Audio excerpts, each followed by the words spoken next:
before I start the work of preparing the new crews I am getting married.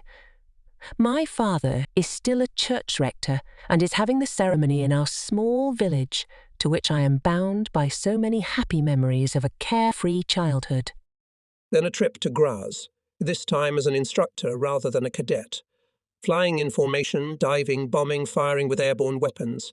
I'm often in my aeroplane for 8 hours a day as I have no assistants. In bad weather or during maintenance, military exercises or sports appear on the schedule. The crews that the flight schools send to me are sent to the front after training. When they finish their training, I will meet some of them in the not-too-distant future, maybe even in my own unit. During my rest hours, I continue my athletics training, play tennis, swim, or wander around the majestic surroundings of Graz. After 2 months, I get an assistant. Pilot Yukhail from 3rd Squadron has just been awarded the Knight's Cross of the Iron Cross and seconded to our training unit. We are conducting raids on peaceful targets as if we were at the front. I have 2 Messerschmitts, so we are also able to simulate interception of Stukas by enemy fighters. The training is hard and strenuous, but I believe that the crews who endure it and do what is required of them learn a lot. Physical effort and endurance are forged by sport. Almost every Monday morning I have a 10-kilometer run for everyone. It will only serve a good. In the afternoon we go to Andritz to swim and test our nerves. All the cadets participate in pole vaulting and compete enthusiastically for the swimming category. Yukhail is a few years younger than me and still quite a boy. It's impossible to be angry with him, no matter what strange situations he sometimes gets into. He is lively and full of fun, trying to live life to the fullest, and Sundays I usually go to the mountains. There is a bus stop in front of the guardhouse, and I always catch the bus to town here. The shadow of the bus travels along with us, and suddenly I notice from its shape that there is someone riding on the roof. There's a lot of fun and fooling around, especially when some girl is walking down the street. I can guess who they are by their keepee. They are soldiers from our base, but they can't be my cadets because orders have been issued repeatedly forbidding soldiers from riding on the roofs of buses. I say to the ground service lieutenant, sitting next to me, those guys up there must be yours. With some superiority in his voice, he replies, "You'll laugh, but they're yours." When the soldiers return to Graz, I give orders for them to report to me at 11 am on Monday morning. When they appear, I say, "What the devil do you think you're doing? You knew you were disobeying orders. This is unheard of." I can see in their faces that they have something to say to me, and I ask what they have to say for themselves. We only thought it was okay since instructor Yukhail was also travelling with us. I quickly dismiss them and burst out laughing. Then I imagine Yukhail sitting on the roof of the bus. When I explain to him what he has gotten me into, he feigns naive surprise, and I can no longer keep a stern expression on my face. In Graz, a few days later, my wife and I barely escaped an accident. The gliding club tearfully begged me to tow their glider in an ancient Czech biplane because they had no other pilot. I agreed, and besides, I decided to take the opportunity to take to the air with my wife, who loves to fly. After 2.5 hours of flying, I asked how much fuel was left, because the fuel gauge wasn't working. They told me that there was enough fuel for 4 hours. I could keep flying and not worry about anything. I believed their words, and we took off again. When we were flying at low altitude over a potato field, the engine suddenly stopped. I only had time to shout, "Hold on tight." Because my wife wasn't wearing a seatbelt and the plane went down, straight into the furrows, it successfully skipped over some ditch and then came to a halt in the middle of a cornfield. We borrowed some fuel from a local farmer. I took to the air again and flew to the airfield, which was 3 kilometers away. How many of my comrades, especially those serving in the Luftwaffe, had gone through battles with the enemy without a scratch and crashed to their deaths because of some unusually stupid civilian accident? This trivial incident reaffirmed the need to observe the one trite rule that we must be careful everywhere, not just at the front. Similarly, in combat we were not allowed to take unnecessary risks, even if we had no thought for our lives. When I land again at the aerodrome, in an ancient biplane, I learn that the reserve of another squadron has already been transferred to Russia. In that case, it will soon be our turn. For a long time now, I have been thinking about the fact that I have been at home for months, and suddenly I realize how eager I am to get to the front. I am constantly tormented that I have been kept away from it for so long, and I feel it especially when I feel that such a long absence could be quite dangerous for me, but I am only human, and my instincts tell me that I would prefer to trade a close encounter with death for an even closer relationship with life. I want to live, and the desire to live is stronger in me every day. It beats in me like the beating of my heart as I avoid death again. But I feel it in the thrill of skiing down a steep alpine slope. I feel this desire with every breath, every pore of my skin, every fibre of my body. I am not afraid of death. I have often looked into its face for long seconds, and I was never the first to take my eyes off it. But every time after such an encounter I rejoiced with all my heart, and sometimes shouted in delight, trying to outshout the roar of the engines. All this I think as I mechanically swallow my dinner in the dining room. And then I make a firm decision. I will pull all the strings until they take me away from this routine here and send me back to the front. I don't achieve my intended goal, but soon we are ordered to fly to the Crimea. Our new base is at Sarabars, not far from Simferopol, and here in any case we are closer to the front than before. We solved the transport problem by using our U-87s as tugs for cargo gliders. Having flown the Krakow-Proskurov-Nikolaev route, we soon find ourselves on the spot. The aerodrome here is very large and suitable for training purposes. Our makeshift accommodation is not very different from what we had at the front, but where there is a desire, there is always a way out. We are resuming our usual training, the same as in Graz. We especially like to practice landings at other aerodromes because in the morning we land, for example, in the west on the Black Sea coast, and in the afternoon perhaps in the northeast on the Azov coast. We bathe for at least half an hour on the splendid beaches in the hot sunshine. There are no highlands here except for the hills near Kerch and to the south. The Crimean Yayla, a mountain range that runs along the southern coast of Crimea. The rest of the peninsula is flat, with vast steppes with giant tomato plantations in the centre. The very narrow coastal strips stretching between the sea and Yayla is considered the Russian Riviera. We often come here and take firewood from here in lorries, because there are no forests where our base is located. The comparison with the Riviera turns out to be superficial. I see a few palm trees in Yalta, but 2 or 3 trees do not turn it into the Riviera. At a distance, the houses gleam brightly in the sun, especially when flying at low altitude along the coast. They make a remarkably favourable impression. But if you walk the streets of Yalta and see everything from a close distance, the general primitiveness and vulgarity of this Soviet resort is a great disappointment. The neighbouring towns of Eluka and Elushta are little different from Yalta. My men are delighted by the many vineyards between these towns. The picking season is just beginning. We sample bunches on every slope and often come home late and with monstrous stomach lashes. After a while, I get nervous about not being sent back to the front. I annoy the general commanding the Air Force in the Caucasus and offer him my Stukas as a combat unit. As I believe that most of the crews are already fit for the front, I point out that combat sorties would be excellent training for them, and that any regiment can consider itself lucky to get pilots who already have combat experience. We first receive orders to relocate to Kerch. It turns out that Soviet transport ships often pass by the southern coast. From here we could attack them, but it doesn't go any further than that. For hours we wait for the transports to appear, but nothing happens. One day I want to try my luck on my Messerschmitt fighter. My target is enemy reconnaissance planes, but the enemy planes immediately deviate from the course and leave towards the sea towards Tuapse and Sukhum, and I am powerless to catch up with them, as I cannot take off until we have spotted them. Nevertheless, I soon secure our transfer to Belorushenskaya, near Maikop, where another air regiment is stationed. Here we will be able to gain experience in combat sorties, as we are supposed to be used to support the offensive in the direction of Tuapse. Immediately we become a frontline unit loaded with missions. We are in the air from morning to evening, flying over the area where the army is attacking in the direction of Chadukenskaya, Navajinskaya, on the way to Tuapse. It's not exactly easy for us, because in our training unit we use relatively old aeroplanes, and the regiment operating here with which we fly has the latest type of dive bomber in service. When we fly in formation at high altitude, it puts us at a disadvantage. Flying in narrow valleys is a thrill. We are often careless, impelled by the desire to fight. We fly into a trap if we pursue the enemy or try too hard to discover his hiding places. If during our search we enter one of these narrow valleys, we are often unable to maneuver at all. Sometimes at the end of such a valley, a mountain suddenly rises up, blocking the way forward. We have to react quickly and again and again.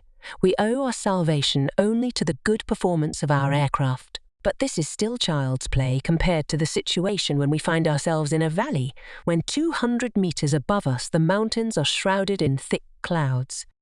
The tops of the mountains here are at 1,200–1,500 meters. Everything becomes easier when we have flown the whole valley several times and know which of them have exits and behind which of the mountains we can get to an open place. But it all becomes a guessing game when we fly in bad weather or under low clouds. When we attack at low altitude some road on the valley floor, we are occasionally bombarded from above, because the mountain sides on either side of us are also occupied by the Ivans. Our few mountain troops are fighting hard against an outnumbered enemy entrenched in the mountains. We are in close contact with the ground troops and are doing our best to respond to all requests for attack and air support. Fighting in the mountain forests is particularly difficult. It's like fighting blindfolded. If our operations officer gives us permission to attack certain parts of the forest, we follow his instructions, even if we cannot see the targets clearly. It is on such occasions that the army praises our usefulness and the effectiveness of our attack. The neighbouring Heimanberg Heights are in German hands. With persistent fighting, we are pushing forward southwestwards. Less than 20 kilometres separate our comrades from Tuapse, but the losses in these mountain battles are too high and there are practically no more reserves. The offensive is cancelled, and we do not achieve final success. Battle for a railway station. A Soviet armoured train fires heavy shells at our sparse attacking chain. This armoured train fights skillfully. It spews fire and then, like a dragon, crawls away to its lair. This lair is a mountain tunnel near Tuapse. If we go up in the air, he, seeing our approach, rushes back into the tunnel, and we only see his tail. Once we caught it napping unawares, or rather almost caught it. We had already sneaked up on him, but he must have been warned at the last minute. He took a hit, but the damage can't be serious. He was repaired a couple of days later and reappears. But now this steel monster is extremely cautious. We never see him again. Then we make the following decision. If we can't get any closer to this train, we will deal a fatal blow to its guardian angel. We block the tunnel exit with a special bomb, preventing him from coming out, and give our comrades on the ground, if only for a while, the respite they so desperately need. Give and take, that's the philosophy of life, says my flight gunner with a smirk. We also attack the port of Tuapse, which, like all ports, is heavily defended by anti-aircraft guns. The city and the harbour itself, which is behind a mountain range, are still in Soviet hands. If we are flying at an altitude of 3,000 meters, the anti-aircraft guns cover us long before we approach the target. Anti-aircraft guns are stationed in the mountains for the last few miles of our route. To avoid them, we fly at an altitude of only 800 meters towards the mountain ranges that rise perpendicularly out of the sea to heights of up to 1,500 meters. Our attacks are directed against docks, harbour equipment and vessels lying in the harbour, mainly tankers. Usually anything that can move starts circling to avoid our bombs. They do not succeed, and this proves that my crews have become real combat pilots. The fire of anti-aircraft guns over the port is not at all comparable to the defence of Kronstadt. Nevertheless, it makes a strong impression. We can't go back over mountain ranges because they are too high. We usually dive over the harbour and then gain maximum altitude, flying towards the sea and thus quickly out of range of enemy anti-aircraft guns. However, over the sea we are already being waited for by Soviet fighters. Now we have to climb to 3,000 meters in order to return home at an altitude of at least 300 meters above the mountains, because it is easy to lose altitude during an air battle. The conditions in which we attack are the same as in the Gelendzhik area, where we also occasionally engage in attacks on airfields or naval targets in the Gulf of Gelendzhik. The Russians soon discover our base at Novorossiysk. They bombard it day and night. Although acting with small forces and with little damage to materiel, they nevertheless manage to deal a serious blow to the regiment we are visiting. Their commander, Major Orthofer, is killed during one of these raids. As luck would have it, just at that moment I land and taxi into the car park, bombs fall right and left. My aircraft is damaged by numerous pieces of shrapnel and is out of action, but I am not wounded. General P. Flagziel. who commands all the Luftwaffe units stationed here, is often present at our formations. He brings the news that we must move further east to an airfield on the Terek River. Another offensive has begun here and we must support it. It's heading in the direction of Grozny to the Caspian Sea. We fly to our new base in Soldatskaya above Georgievskaya, Pyatigorsk and Mineralai Vody, from where we can already see the huge and magnificent Elbrus. We make a short landing halfway to Mineralny Vody and rest. There are plenty of mice here. There are mice in the straw mattresses, in cupboards and crevices in the floor, in every hole and corner. They jump out of our bags and devour everything. It's impossible to sleep. You can hear them fiddling even in the pillows. I throw at them whatever comes to hand to scare them away. For a few minutes there is silence, but then the noise starts again and is even worse than before. In Soldatskaya we get rid of this mouse infestation. Probably the Ivans, who are constantly dropping their bombs here, are scaring them away. We don't have many anti-aircraft guns. We are not flying, as previously thought to support the tank wedges in the east. Our first mission is in the south. A few days later, Nalchik is captured by German and Romanian troops. The panorama, as we approach our objective, is marvellous. Snowy peaks up to 5 kilometers high soar ahead, sparkling in the sun in every imaginable colour. Below us are green meadows with yellow, red and blue patches. These spots are trees and flowers. Above us is a brilliant blue sky. As I approach my target, I often completely forget about the bombs I am carrying and my task. Everything gives such a calming, peaceful and beautiful impression. The world of mountains, with Elbrus at its centre, has such a gigantic, overpowering effect that several alpine ranges would fit in this valley or that one. After capturing Nalchik, we make a few more sorties east of the Terek, beyond Mozdok. Then, rather unexpectedly, comes the order to return to Beloryshenskaya, in the Tuapse zone, where the intense struggle for all the same key positions continues. The fighting there goes on until November. I make my 650th sortie, and for the next few weeks I feel unwell. Jaundice. I've been guessing about it for a while, but was hoping it would go away on its own, and I could keep flying. The whites of my eyes have turned yellow. My skin is the same colour. I deny that there is anything wrong with me, and reassure General Pierre-Flagbert, who has been trying for quite some time to get me into a hospital bed. Some malicious individuals claim that I ate too much whipped cream. There may be some truth in that. The general had brought a case of champagne to celebrate my 600th sortie, and was quite surprised when I explained that my weakness lay on another plane. A few days later, a huge cake arrived with 2 buckets of whipped cream. Getting it wasn't that much of a problem, especially considering the large number of dairy cows in these parts. For 2 days, we eat practically nothing but these goodies. On the 3rd, there is hardly a single crew fit for departure. As I turn yellow as a quince, a Messerschmitt 108 arrives with orders from the general to take me, by force if necessary, to a hospital in Rostov. I manage to persuade them to land at my regiment's base in Karpovo, near Stalingrad. We fly there on a course northwards through Elista.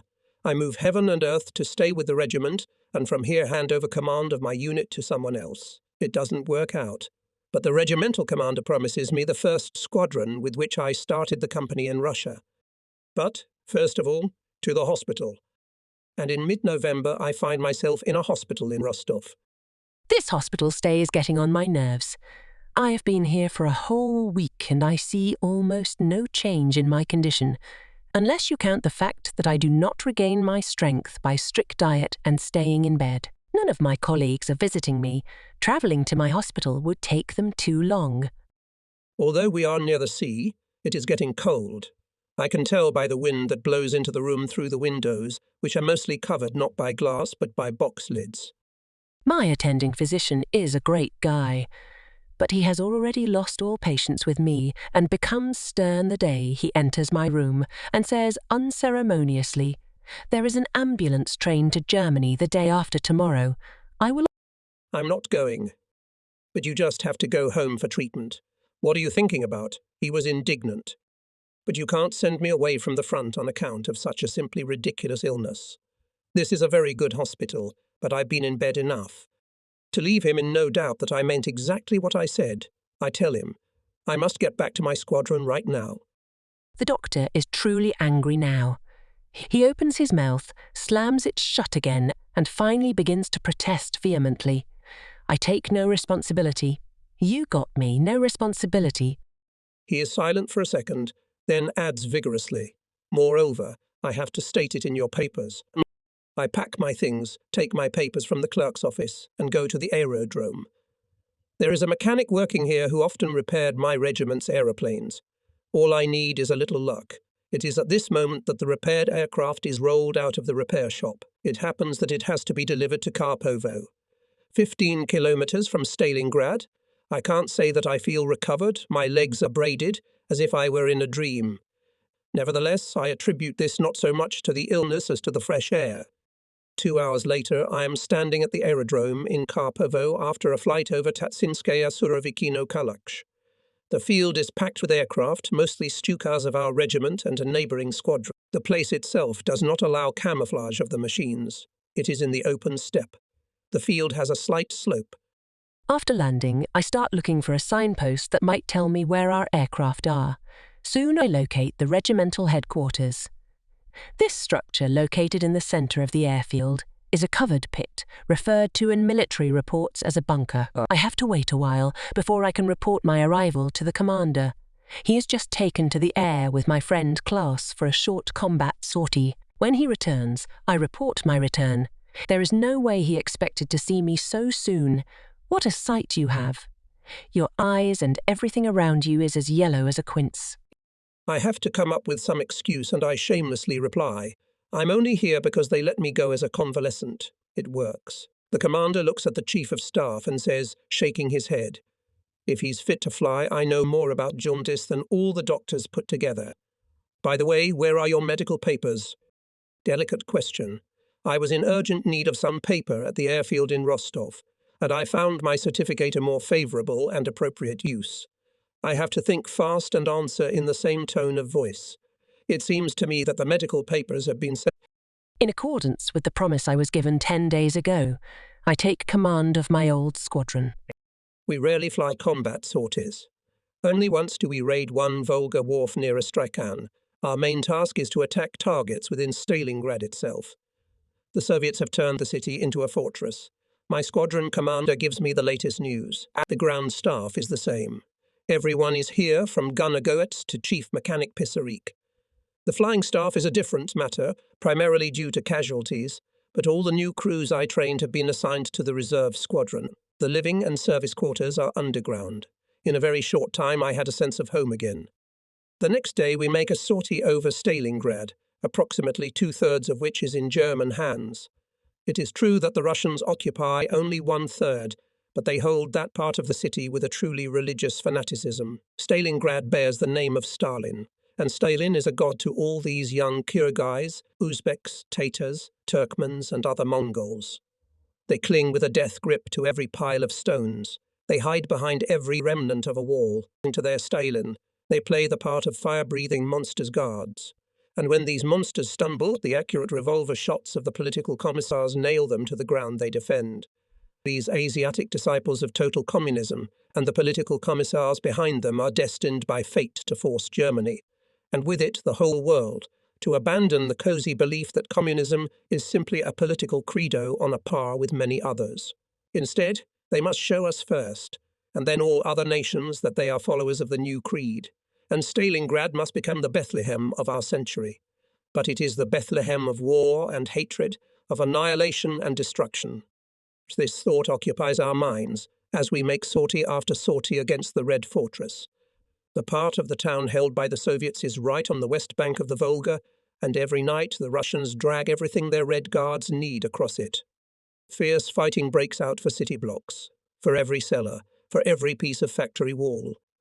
We must drop our bombs extremely carefully because our own soldiers are only a few meters away, in another cellar or behind the rubble of a neighbouring wall. On our photographic maps of the city, every house is distinguishable.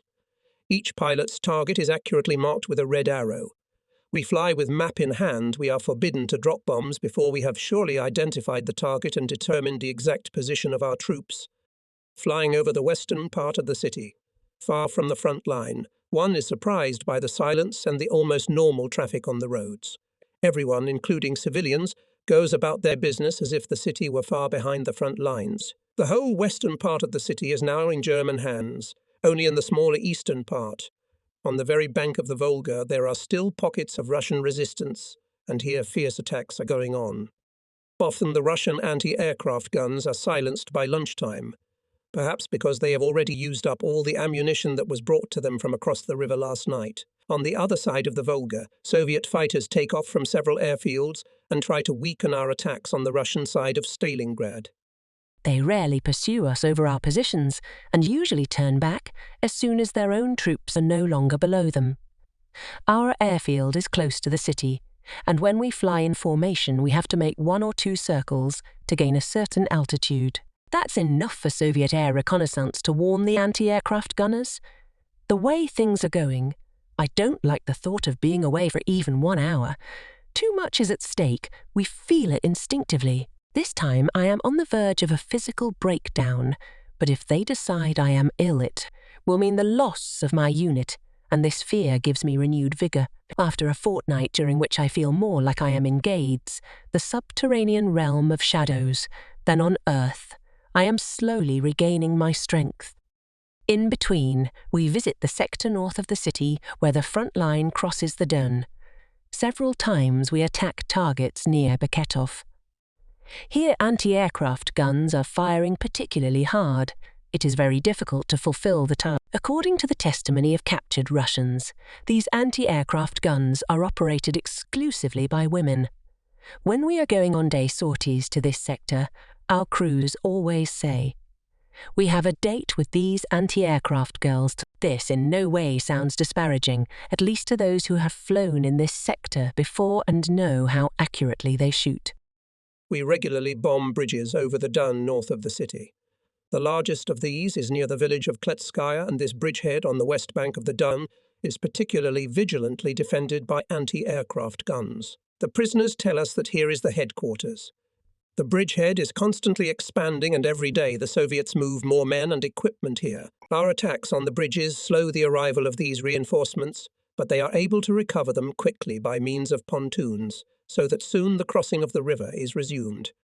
Here, on the Don, the front line is held mainly by Romanian units. The German Sixth Army is fighting in Stalingrad itself. One morning, after receiving an urgent message, our regiment takes off and heads towards the bridgehead at Kletskaya.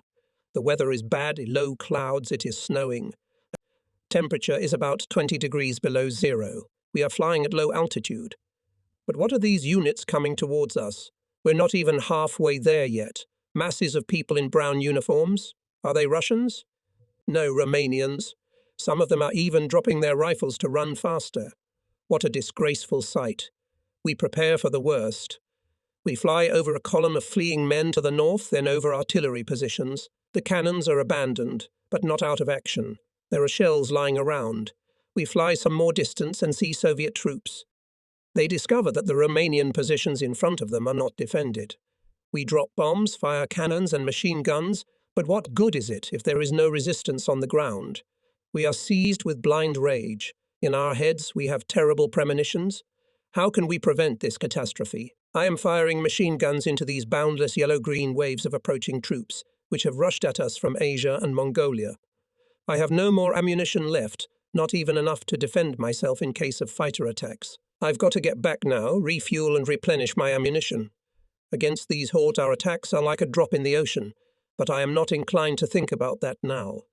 On the way back we see the Romanians running again. They are lucky that I am out of ammunition and have nothing to stop their cowardly running. They have abandoned everything. Their easily defended positions, their heavy artillery, their ammunition. Their cowardice will surely end in disaster for the entire front. Meeting no resistance, the Soviet offensive is rolling on to Kalach. If they capture Kalach, they will be able to close the ring around the part of Stalingrad they have captured. Within the city, our Sixth Army is holding its ground. Under a hail of concentrated artillery fire, it reflects the attacking waves of the Reds, surging towards us wave after wave. The Sixth Army is literally bleeding. It fights with its back pressed against the crumbling wall and continues to strike back. South of Stalingrad, the front runs along a chain of lakes stretching from north to south, and then continues into the steppe.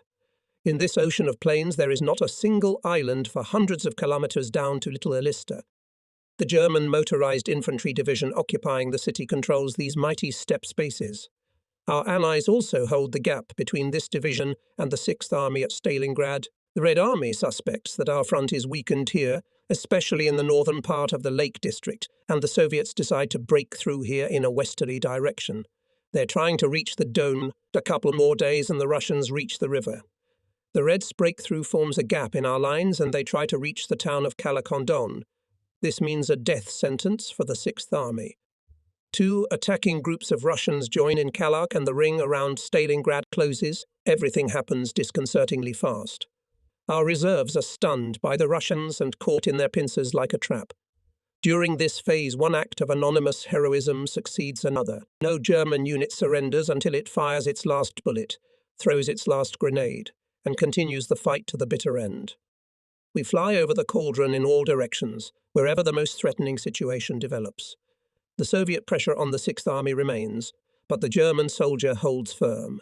Wherever there is a threat of a breakthrough, it is immediately blocked and counterattacks drive the enemy back. Our comrades do the impossible to hold back this breakthrough.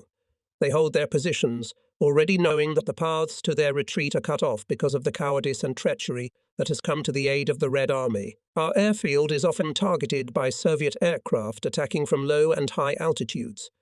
But compared to the effort they expend, the damage is very small. Only now we are so short of bombs, ammunition and fuel that it is becoming unwise to keep all squadrons within the cauldron. All planes leave in several runs, and after our departure air support from this aerodrome will no longer be. A special group under John Clausen remains in the cauldron to provide support to the fiercely attacked 6th Army as long as it is still able to take to the air. All other personnel fly from the cauldron to Oblivska, 150 kilometers west of Stalingrad. A fairly strong German force is coming to attack from the direction of Salsk, in conjunction with 2 armoured divisions that have just arrived and have been withdrawn from the front. We know that these are well-rested elite units. The attack begins in a northeastern direction with the aim of restoring the interrupted communication with Stalingrad and thereby recovering the 6th Army from encirclement. We support this operation by flying from sunrise to dark. It must succeed. The encircled divisions must be liberated. The offensive develops successfully. Soon our comrades capture Abdanarovo, some 30 kilometers south of the cauldron. In heavy fighting, they have travelled more than 60 kilometers. Despite the increasing resistance, we continue to advance. If the 6th Army could now apply pressure from within on the southern wall of the cauldron, the operation could be accelerated and simplified, but it would hardly be able to do so even if the order was given. The 6th Army is physically exhausted. Only iron determination compelled it to continue its resistance. The disintegration of the encircled army was further exacerbated by the lack of essentials. They now found themselves without food, ammunition, and fuel. Temperatures are usually between 20 and 30 degrees below zero. The chance of breaking out of the ring depended on the successful delivery of a minimum amount of supplies to the cauldron. But the weather god is clearly on the enemy's side. A prolonged period of bad weather prevents us from delivering supplies. In previous battles in Russia, operations to unlock the boilers have always been successful, but this time only a small fraction of the irreplaceable supplies can reach their target. Later, difficulties are encountered in landing, and we are forced to rely on dropping supplies using parachutes, some of which are lost. In spite of this, we deliver the supplies in a blizzard, and under these conditions, some of the valuable cargo gets to the Russians. Another misfortune comes with the news that the Soviets have made a gigantic breach in the section of the front south of us, held by our allies. If this breakthrough is not prevented, it could spell disaster for the entire southern front. There are no resources available. The breakthrough must be stopped. Strike group intending to break through to Stalingrad from the south. The only available. The most capable units are taken from it and sent to the danger zone. We fly daily over the German attacking troops and know the strength of enemy resistance. We also know that these German divisions could reach the cauldron and relieve those who are encircled there. Since the offensive potential is weakened, it's over. It is too late to recover from the encirclement of the 6th Army. Its tragic fate is inevitable. The decision to stop the offensive on Stalingrad must be a brutal blow. The weak remnants of this force will not be able to do it on their own. In 2 crucial places, our allies succumbed to Soviet pressure. Through no fault of the German soldier died the 6th Army, and with it, Stalingrad, and with Stalingrad, the likelihood of the destruction of the Red Army's strike force. Joan Clausen had just used up the available supply of bombs and fuel and returned to the regiment. He had done an excellent job under difficult circumstances, but even here at Oblivska, the conditions in which he found us could be called anything but quiet. One morning gunfire was heard at the far edge of the aerodrome. As it is later discovered, ground personnel from another unit have engaged regular Soviet units. The meteorologists sound the alarm by blowing red rockets into the air. I immediately take off with the squadron, and near the airfield I see horses and riders dismounting. They are to the north is an incalculable number of horses, men and military equipment. It doesn't take long to realize a Russian cavalry division is advancing and there is no one to stop it. There is still no solid front to the north of us, so the Soviets have slipped unnoticed through the newly opened gap. Their main forces are 4 or 5 kilometers from our airfield, and their forward units have already come close to it. There are no ground troops in the area, so the situation is extremely dangerous. The first thing we have to do is to destroy their artillery with bombs and cannon fire before they can get into position. Then we attack the rest. Hasty cavalrymen move slowly and lose their effectiveness. We therefore have no choice but to shoot all the horses. We take off and land without interruption. We're in a feverish hurry. If we don't wipe them out before sunset, our airfield will be in danger of a night attack. In the afternoon, we see several Soviet tanks. They're coming at full speed towards the aerodrome. We must destroy them, otherwise all is lost. We drop bombs on them. They maneuver to avoid them. The need to protect ourselves gives us a precision we've never had before. After the attack, we gain altitude and return to the airfield by the shortest route possible, satisfied with the job we have done and the success of our defensive measures. Suddenly, directly in front of me, I see, to the right, at the edge of the airfield. It's unbelievable. The last Soviet tank has escaped the turmoil caused by our bombardment and is intent on its mission. It alone can shoot and burn all the planes on the ground. I dive and a well-aimed bomb hits the target and destroys the tank a few meters from the runway. In the evening, I make my 17th sortie of the day, and we look carefully at the battlefield. It's quiet, everything has been wiped out. Tonight we can sleep without worrying about anything. During the last sorties, our anti-aircraft guns left their positions and formed a sort of protective screen on the edge of the airfield, in case any surviving Ivans get the idea to run the wrong way at night. I personally think that's unlikely. The few survivors would rather report to some headquarters that their cavalry division will not return and must be written off. Shortly before Christmas, we are standing at Novorossiysk, a little further west. Here almost the same thing happens to us. Ivan is hiding a few kilometers from the airfield in Uryupinsk. The weather is interfering with flying. We don't want Ivan to attack us at night when we can't retaliate with airstrikes. On 24 December, we must in any case fly to another airfield to the southeast. Continued bad weather forces us to turn back during the flight and spend Christmas at Morozovskaya. On Christmas night, we all know that our guards can raise the alarm at any moment. In that case, we have to protect the aerodrome and the aircraft. No one feels completely safe. Some are better at hiding their feelings, some are worse. Although we sing Christmas songs, there is no real holiday atmosphere. The next day we learn that on Christmas night, the Soviets have captured the neighbouring airfield at Tatsinskaya, 50 km to the west, where our transport squadron is located. The Soviets show unprecedented cruelty. The bodies of some of our comrades are horribly mutilated, with eyes gouged out and ears and noses cut off. We are now seeing the Stalingrad catastrophe in full.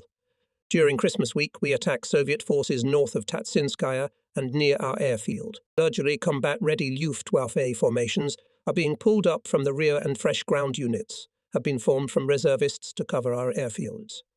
Optimists may call this a front, but these units cannot fight a real fight until they are reinforced by proven regular troops capable of turning the tide, for which they cannot be blamed. There are many difficulties ahead and improvisation is needed. Due to the new situation, we are no longer able to support the front on the Chur River, in the area of Nizhnocheskaya and Surovikino. This front is the first barrier just created, stretching in an east-west direction against an enemy attacking from the north.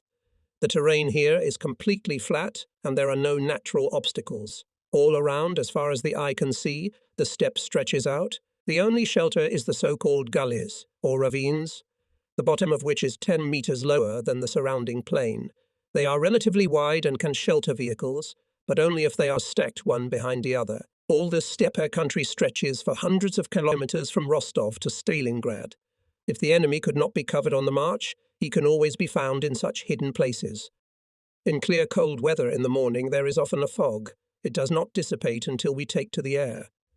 During one of the flights to the Chira front, we had just laid down on the return course when the fog suddenly thickened. I immediately landed with the whole squadron in a large field. Our troops are not to be seen here. Henschel goes off with a few flight gunners to reconnoitre. 3 hours later they return. They could only find us by shouting at the top of their voices. I can barely see my outstretched arm. Just before noon the fog lifts a little, and soon we land successfully at our airfield. January passes quickly, and before we relocate to Shakhty, we temporarily set up our headquarters in Tatsinskaya. We fly out from here mainly against those enemy forces that threaten the Donetsk area. For combat sorties further north, my squadron uses the airfield at Novorossiysk. From here it is not far to the Donetsk. It is easier to fight against possible enemy attempts to organize a crossing. Because of the incessant sorties and heavy fighting since Stalingrad, the number of aircraft we are able to get in the air in a day is dropping sharply. In the whole squadron, there are enough planes to form one strong group. Flying simultaneously against several targets rarely yields results, and we fly one group, the leadership of which is usually entrusted to me. The whole Donetsk area is full of industrial sites, mostly mines. Once the Soviets manage to gain a foothold here, they are almost impossible to dislodge. Here they can find good hiding places and camouflage. Low-altitude attacks among the pipes and slag heaps usually have only limited success. Pilots have to pay too much attention to various obstacles and can't concentrate on their mission. On one of these days, Neerman and Kufner celebrate their birthday. Northwest of Kamensk, we look out for the enemy, especially tanks and individual aeroplanes separate from the formation. ALAR-5 lands on the tail of Kufner and Neerman's aircraft. Later, I warn them of the danger, but Neerman interjects. Where? He can't see the enemy fighter because he's coming in from behind. Now he's already firing at close range. I immediately turn back, though without much hope of making it in time. In a split second, I hit him before he realizes what's happening. After that, Neerman no longer claims to always be able to spot any fighter. This kind of birthday celebration is usually a lot of fun, and often someone gets pranked. Such is the case this time. Our medic is sitting with us. Our pilots say that he can't stand the rumble of gunfire. Early in the morning, John Clausen goes to the phone and gets the doctor right out of bed. John Clausen poses as the chief of the medical corps. Get ready immediately. Fly to the cauldron. I'm sorry, did you not hear me? Pack up immediately. Fly to the Stalingrad cauldron. I don't understand. The doctor lives a floor below, and we wonder why he doesn't hear John Clausen's loud voice coming from the room upstairs. He must be too excited. You know my heart is sick. That's non-negotiable. I order you to go to the cauldron immediately. But I've just been operated on. Can't you send someone else? Are you serious? I can't believe you're refusing to carry out that order. What kind of a crappy situation are we in if we can't even count on you? We roll with laughter. The next day the doctor runs around in circles, but swears to anyone who will listen that he too may have to carry out this extremely dangerous assignment. A few days later he is carded and files a report for transfer to another unit. Better for him, better for us. These days we use the airfield in Ravenki for a short time and then move to Golovka, not far from Stalino, the industrial centre of Donbass. Heavy snowstorms prevent sorties. Getting the squadron in the air is always time-consuming. Shabat is sent to us as a replacement, and he makes his first combat sortie with me in the area of Artemovsk. I take off a little earlier because he has apparent problems with the run-up in the snow. Then, after he takes off, instead of staying close to me, he follows me at a great distance. Several Lay-5s are frolicking around him, using his aircraft for marksmanship practice. It's a miracle he hasn't been shot down yet. He's flying in a straight line, not trying to dodge, obviously thinks that's the way it's supposed to be. I have to turn and follow him, after which the fighters disappear. After landing, he discovers bullet holes in the fuselage and in the tail. He says, I got hit by anti-aircraft guns. It must have been the anti-aircraft guns because I didn't see any fighters. I reply with a note of sarcasm. I must warmly congratulate you on an excellent rear gunner, who must have been determined not to notice anything, not even the fact that the Lars were using him for marksmanship practice. Nevertheless, Schwibbelat later shows himself to be at his best. Everyone talks about him as my shadow. When we fly together, he hangs behind me like glued. Besides, he joins me in all my sporting endeavours with the same vigour, and he doesn't smoke or drink. It isn't long before he provides proof of his flying prowess. He almost always flies my wingman, and the two of us often go on a mission together. We don't get much rest because the Soviets are trying to break westwards across the road between Konstantinovskaya and Kramatorsk in the direction of Slavyansk, north of us. During one of the attacks, I make my 1000th combat sortie. My comrades congratulate me and organize a chimney sweep and a pig for me, for good luck. Despite my stubbornness, the 1001st sortie turns out to be my last for the next few months. I get a new assignment. I have to go home for a visit, but I decide to fly to Berlin first to find out where they are going to send me. A special assignment awaits me, and so I have to arrive at the department of the Ministry of Aviation. As I learn, the only reason for the new assignment is my high number of combat missions. But nobody in Berlin knows anything. In that case, I can return to the front immediately. Most likely my superiors just made a mistake. Nevertheless, in the ministry and departments, the possibility of a mistake is denied in principle.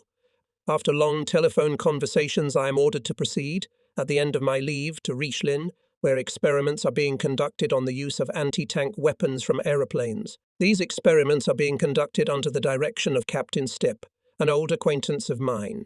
Then I will have to fly to Bryansk in order to test the theory by practice. This is encouraging, but still, testing new weapons is not participation in combat operations. I'm being congratulated on my promotion to captain. I spend the next 4 days skiing in Stanton. Large ski competitions are held there. As an active participant and senior officer, I become captain of the Luftwaffe team. This team also includes such aces as Genevieve, Payfia, Gable, and we have a great time. And by the end of the fortnight, my batteries are recharged again. I don't feel like going to Richlin.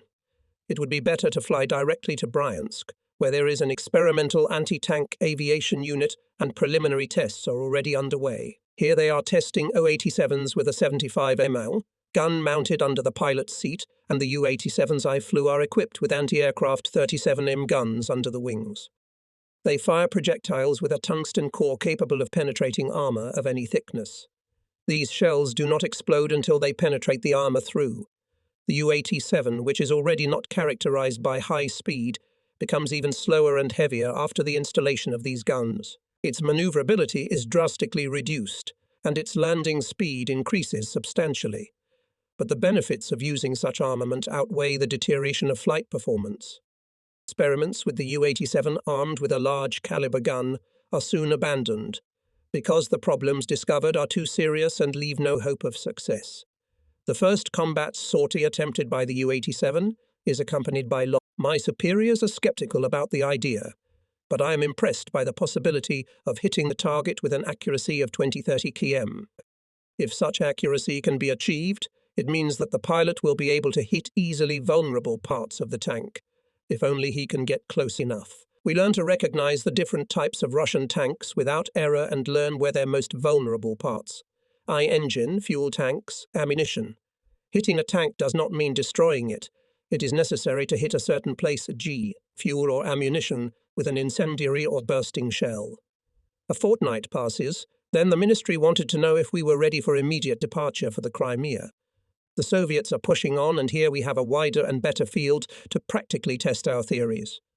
On a stabilized front with a strong air defense, it is almost impossible to fly at low altitude and then open fire a few meters above the ground. We know this because our losses outweigh the positives. We will only be able to use these weapons where the front and air defenses are in motion. Hauptmann Stepp remains in Bryansk and will join us later.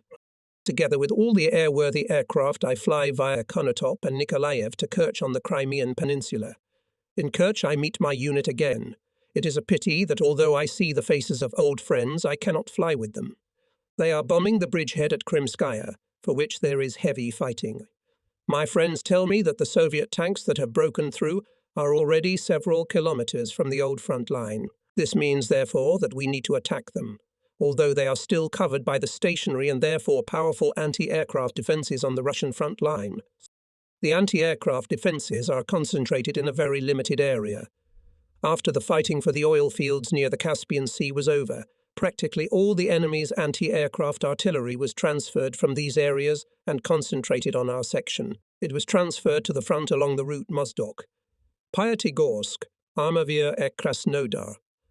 On one of the first days after our arrival, we conducted the first test of anti-tank guns south of Crimea.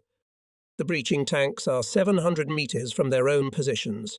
We spot them immediately and are eager to see what can be done here. It turns out there's very little. Flying over the front line, I take a direct hit from an anti-aircraft shell. Other planes fare no better. In addition to all this, enemy fighters appear on the scene, Spitfires of the old series. This is the first time I've encountered aeroplanes of this type in Russia. One of our young pilots is hit and makes an emergency landing right in a vineyard. In the evening of the same day, he returns home with his arms full of fruit and an upset stomach.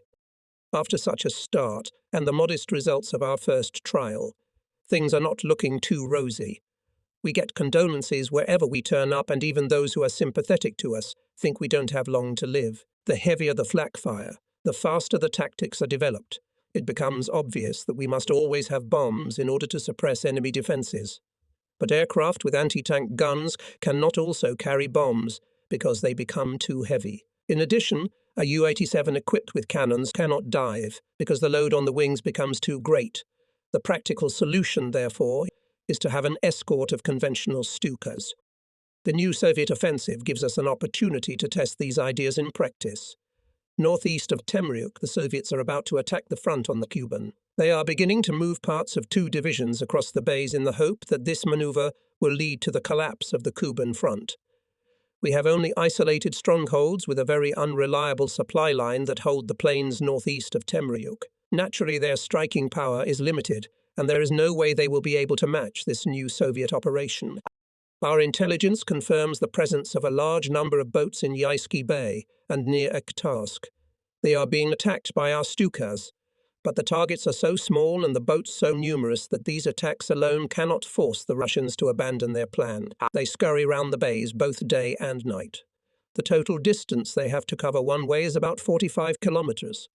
The lakes are connected by narrow channels, and the Russians approach Temryuk closer and closer, landing deep in the rear of our Kuban front. At times they pause for a breather under cover of reed thickets.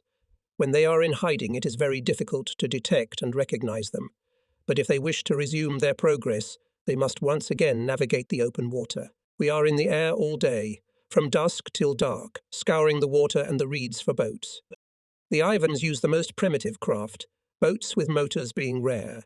In addition to rifles, they carry hand grenades and machine guns. In the small boats, there are usually from 5 to 7 men, in the larger boats up to 20. In attacks on these boats, we do not use our special anti-tank weapons, because their high destructive power is simply not needed here. On the other hand, the weapons must be capable of smashing the wooden hulls of the boats so that they can be done away with most quickly. Ordinary anti-aircraft shells with suitable fuses prove to be the most practical. Anything that tries to slip through the water is doomed. Ivan's losses in the boats must be serious. I alone destroy 70 boats in only a few days. Gradually, their defenses are getting stronger, but that doesn't stop us. Captain Ruffer, an excellent gunner from a neighbouring anti-tank squadron flying a Heinkel 129, is shot down and lives for a while like Robinson Crusoe on an island in the middle of the bay. He gets lucky and is rescued by a platoon of German infantry. Soon the Soviets realize that they will have to abandon their plans, as success cannot be achieved with such losses.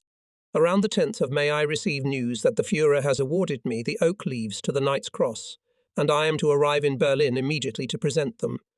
The next morning, instead of my usual excursions over the Finns, I fly to Berlin in an Mi-109. En route I make company plans for my immediate return to the unit. At the Reich Chancellery I learn from Lieutenant Colonel von Belov, adjutant of the Luftwaffe, that I am to receive the award along with 12 other soldiers. They all belong to different branches of the army and have different ranks. I tell von Belov that I am going to explain to the Führer that I am tired of being listed in the second role in the experimental unit, and I ask him to reassign me to the position of commander of my old squadron in the Air Regiment Immermann. Only on these terms will I accept the award. I say nothing about the steps I took in sending notes to the Ministry of Aviation. Shortly before we report to the Führer, von Belov brings me the happy news that he has managed to agree on everything. I return to my old squadron on the condition that I continue to study the suitability of the experimental aircraft. I willingly agree, and only now the reward makes me truly happy. The Führer pins the medal on my chest. He talks to us for about an hour about the military situation, past, present and future plans. All of us who have come from the front are amazed at his unerring judgment of the situation. He does not blame the German soldier at the front. He sees things just as we do, as if he has experienced them himself. He is full of ideas and plans and absolutely confident.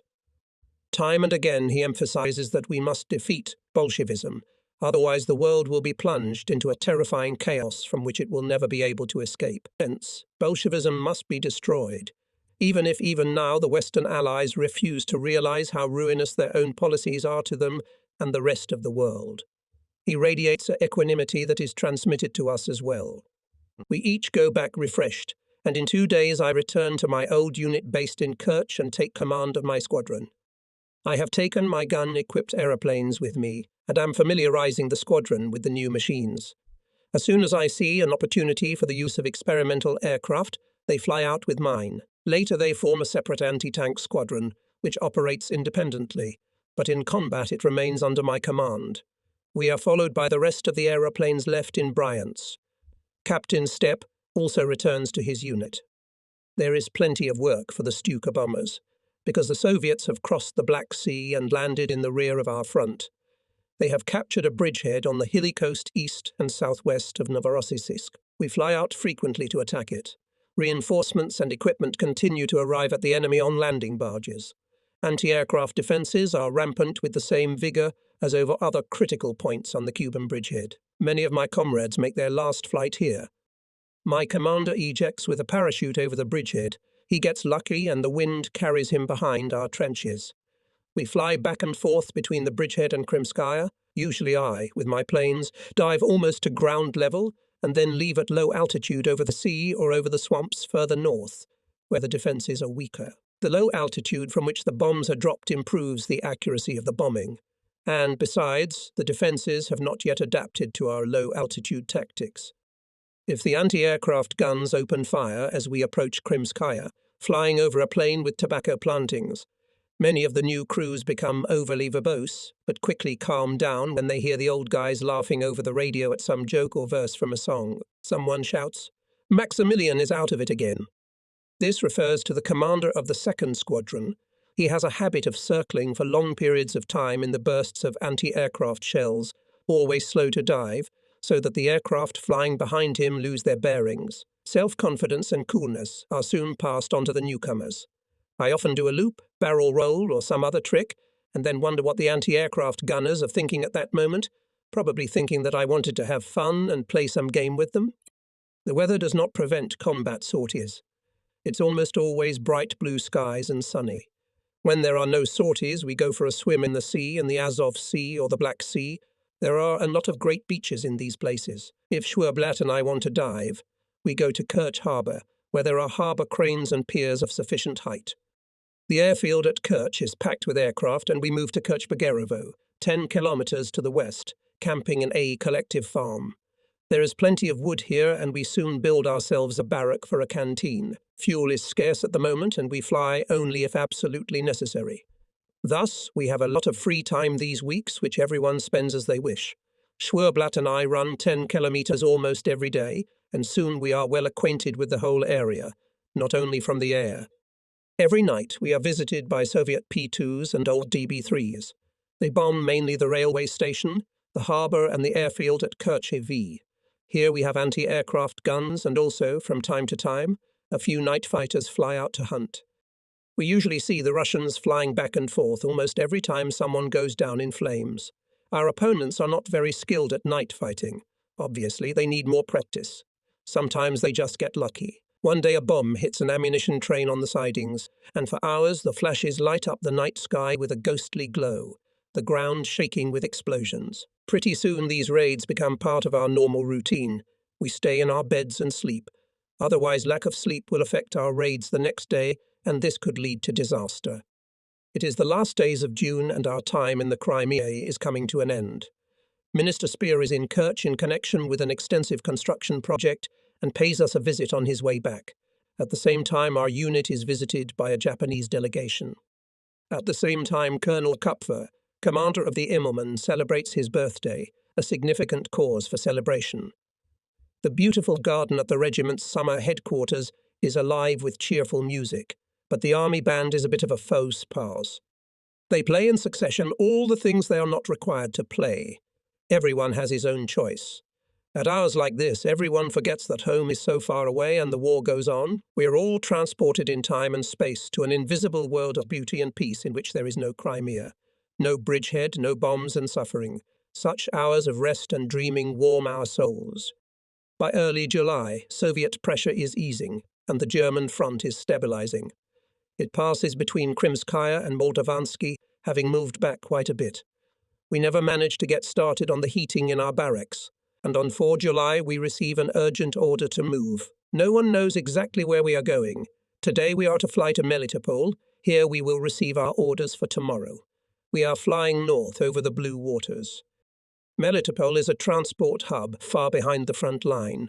The airfield is occupied by bomber units equipped with Henkel 111s. Our colleagues inform us that today a German ballet troupe, consisting of 10 lovely girls from 18 to 20 years old, is giving a single performance. In a flash, all the planes are stowed and ready for tomorrow's departure. Cupid equips everyone with wings. The sight of pretty German girls after so long an interval cannot fail to cheer the heart of every soldier on the Eastern Front, old and young. Our hardened merrymaker, Lieutenant Jekyll, plucks all the flowers before entering the theatre, hoping to offer them to the girls as bouquets.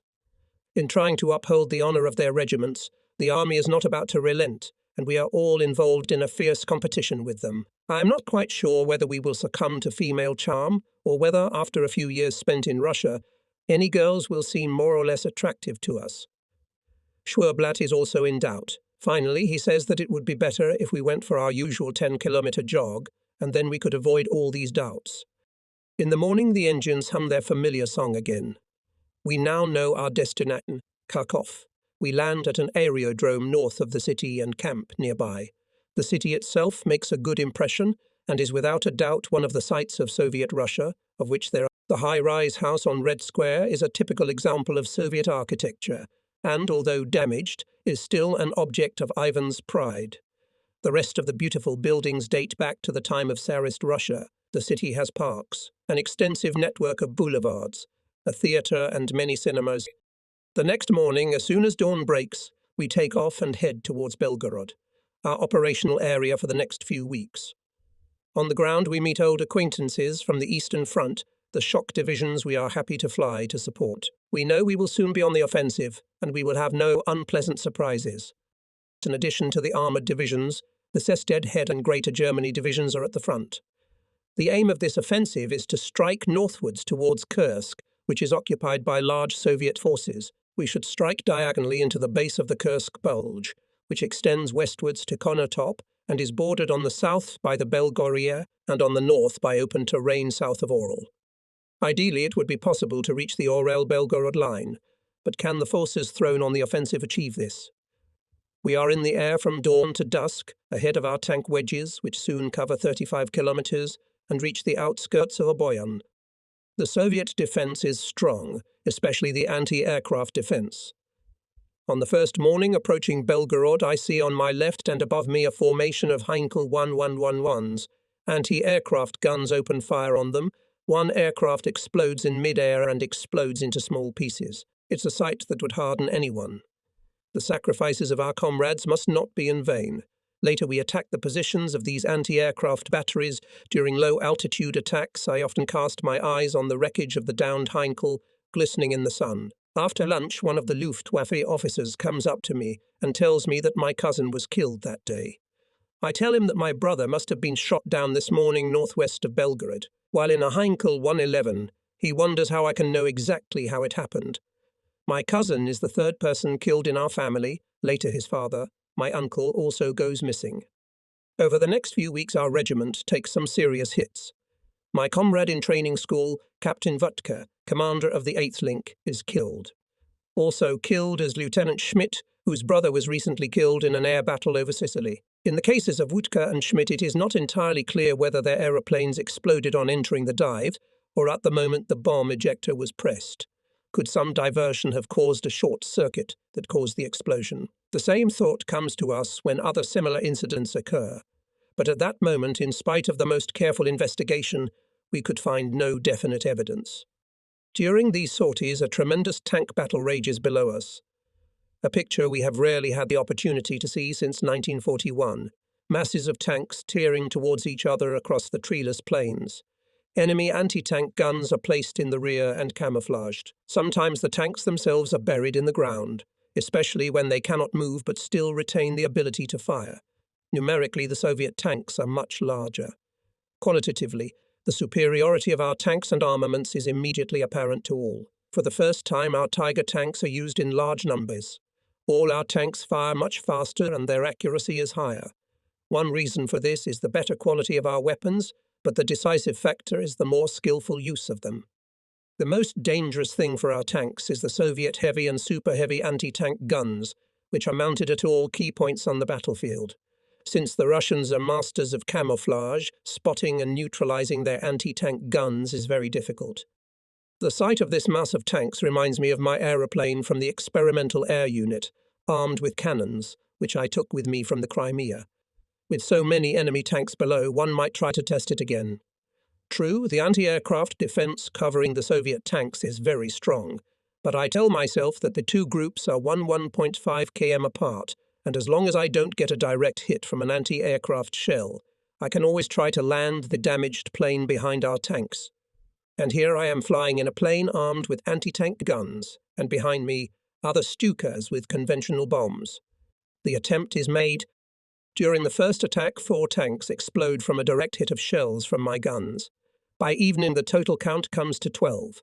We are all caught up in the passion of the pursuit, born of the great feeling that with each new tank destroyed, a lot of German blood will be saved.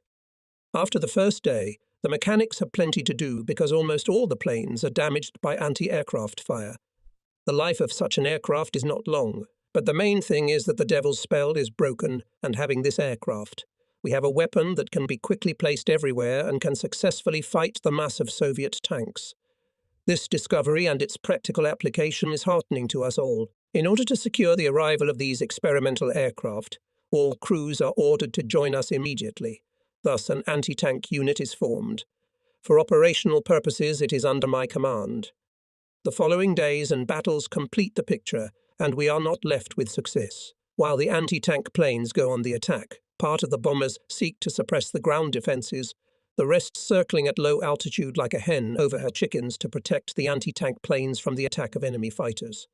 Little by little, I discover all the necessary techniques. New skills are learnt after someone gets hurt. We lose planes in poorly defended areas because we fly at medium altitude in the middle of an artillery duel. We have to avoid the airspace along the trajectory of the shells. Otherwise, there is a danger of someone being shot down accidentally. After a while, the Soviets managed to deal with our aerial anti-tank attacks quite successfully. If at all possible, they move their anti-aircraft guns along with the front tanks. The tanks are fitted with smoke shells to create an impenetrable screen or simulate fire in the hope that their pursuers will leave them alone, believing they have achieved their objective. Experienced crews soon figure out this trick and never fall for the Russians again. In fact, a tank on fire burns very brightly. It is too risky to simulate such a flame. In many cases, the tank explodes as soon as the flames reach the ammunition. For us, it is extremely inconvenient. If the explosion occurs unexpectedly and our aircraft is at a height of 10-15 meters above the tank, I have flown through the veil of flame twice in the last few days and thought, well, that's it this. Nevertheless, I break through the wall of fire and emerge unscathed from the other side, even if the green camouflage paint on the skin of my aircraft is burnt and the shrapnel from the exploded tank is strewn with holes. Sometimes we dive at the steel monsters from behind, sometimes from the side. We choose a low angle of attack, so we don't pass low over the ground and get into trouble. We always try to hit the tank in one of its most vulnerable spots. The front is always better armoured, so every tank always tries to turn towards the enemy. The sides are less armoured, but the best target is the stern. Here is located the engine, which must be cooled. The hull here is the thinnest. There are holes in the armour to aid cooling. This is a good place to aim because where the engine is, there is also fuel. When the engine is running, the tank is easily recognizable from the air by the bluish haze of the exhaust. On the sides of the tank are fuel tanks and shells, but here the armour is thicker than on the rear. Russian tanks often carry infantry. If we operate in sectors where we are well known, the infantrymen jump off the tanks on the move, even if they are travelling at full speed. They think their time has come and we're about to jump on them. Ivan prefers to face the attack on solid ground. In the second half of July, the resistance of the German divisions is increasing. They have to overcome one fortification after another, and the pace of the offensive is slowing down a lot. We make sorties every day, from morning until evening, and support the attacking wedges which are moving northwards across the Sel River along the railway to Belgorod. One morning we are suddenly attacked by a large number of Il-2 bombers, which approached our airfield at low altitude and were not detected in time. We take off in all directions to get away from the aerodrome, many planes still taxiing to the runway. Miraculously, nothing serious happens. Our anti-aircraft guns open the heaviest fire they are capable of, and this apparently does not encourage the Ivans. We see ordinary 20 anti-aircraft shells bounce off the armour of the Russian attack aircraft. Only a few places are vulnerable to these shells, but armour-piercing 20 mm shells can take down armoured I-1s as well. At this time, we suddenly receive orders to move to Orel, on the other side of the ledge where the Soviets have gone on the offensive and are threatening to recapture the city. A few hours later, we arrive at an aerodrome north of Orel. The situation around it roughly corresponds to the rumours that reached us back in Kharkov. The Soviets are attacking the city from the north, east and south. Our offensive has been halted along the entire front.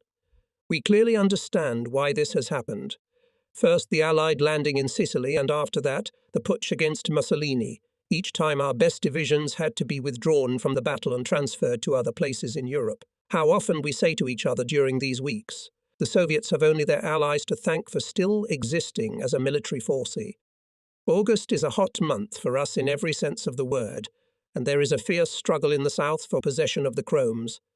During one of our first attacks in this neighbourhood, directed against a bridge in that town, a very strange thing happens to me. Just as I'm entering the dive, a Russian tank drives onto the bridge.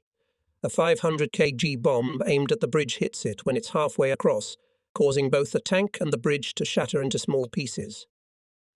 The defences here are unusually strong. A few days later to the north, near Bolkov, I get a direct hit on the engine. Shrapnel flies straight into my face. At first I think it's time to parachute, but who knows where the wind will take me. There is very little hope of reaching the ground in one piece, especially with the yaks circling the area.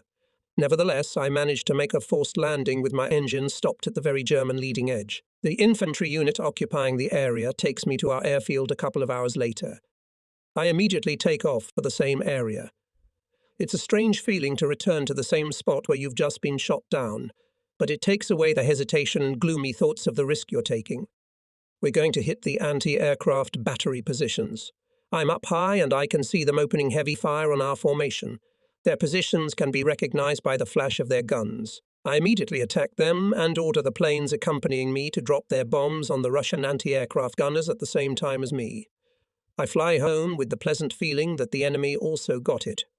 Every night Russian planes raid our airfield near Orel. At first we live in tents, then in stone buildings on the edge of the aerodrome. Slits are dug next to the tents. We are supposed to take shelter in them during raids. Nevertheless, some of us continue to sleep even during raids, because after a whole day of continuous sorties, a good night's rest is indispensable if we are to be fit to fly the next day. In any case, the Ivan usually bombs us all night long. My friend, Walter Krause, commander of the 3rd Squadron, was killed during one of these raids. A former reconnaissance pilot, he took a refresher course from me in Graz and soon became completely comfortable in his new field, becoming a real asset to our regiment. He had just become a squadron commander and was awarded the Oak Leaves. We mourn the loss of our comrade and friend with feelings of deep grief. His death is a real blow. How many heavy blows of fate will we still have to endure? I am given command of the 3rd Squadron. I know it like the back of my hand. Did not I once served as its engineer? Although there are new faces here, I've already met them all during my visits to the squadron. It won't be difficult to get the squadron into proper uniform, especially since Oberleutnant Becker is here. We've nicknamed him Fridolin. There's nothing he doesn't know. He's the soul and mother of the ground staff. The medical service is in the hands of Dr. Dademan. He is besides a friend and comforter to all. Soon the 3rd Squadron headquarters becomes a real family in which all orders are given and carried out in a spirit of true cooperation and mutual assistance. For air operations, this means that no reorganization is needed, as I have often led the formation myself in the past year. As part of the squadron, I am soon making my 1,200th combat sortie. We are escorted by a fighter squadron to which, by pure coincidence, the famous skier Genevieve belongs. In between sorties, we often chat with him about our home mountains and, of course, about skiing. One day he doesn't return from our joint mission and is noted in the report as missing. In all probability, he was hit then, according to the accounts of his comrades radioed, got hit in the engine, flying towards the sun. At that time, the sun was almost exactly in the west.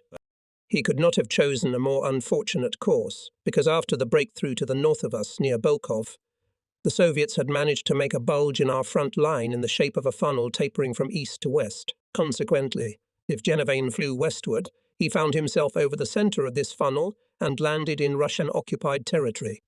If he flew only a few kilometers to the south, that would be enough to reach our positions, as the funnel is very narrow.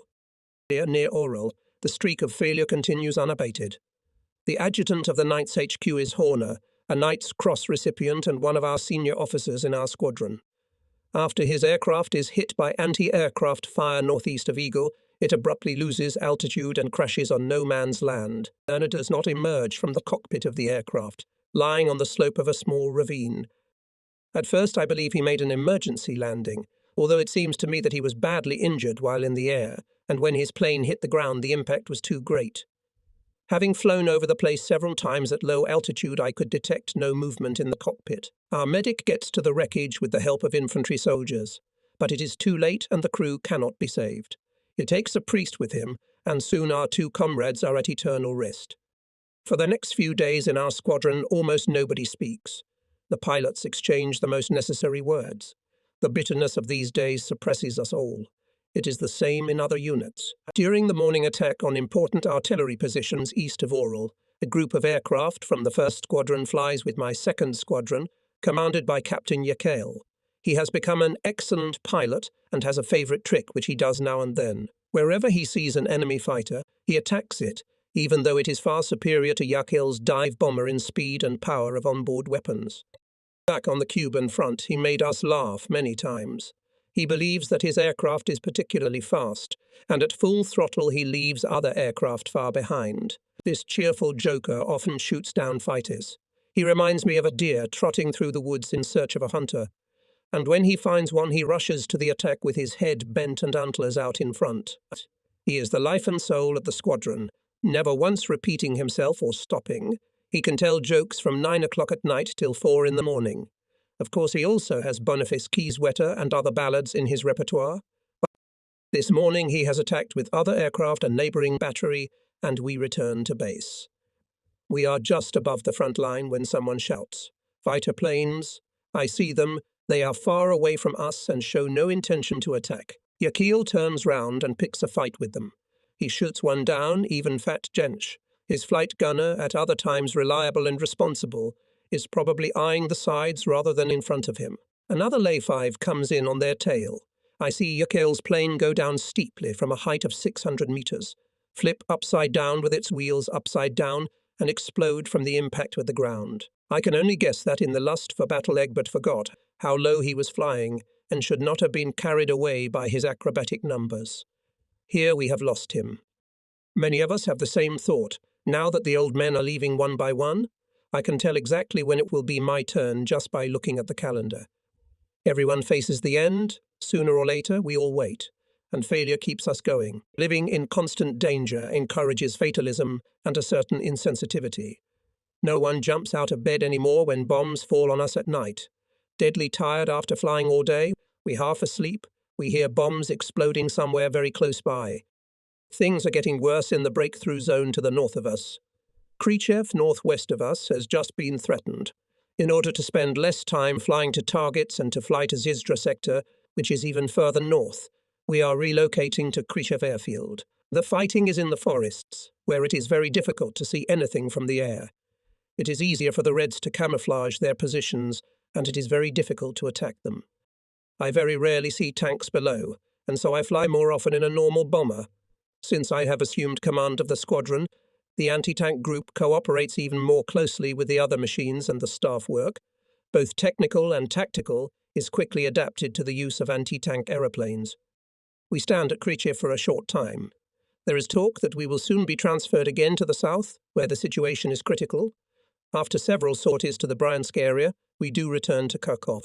This time we are based at an airfield south of the city.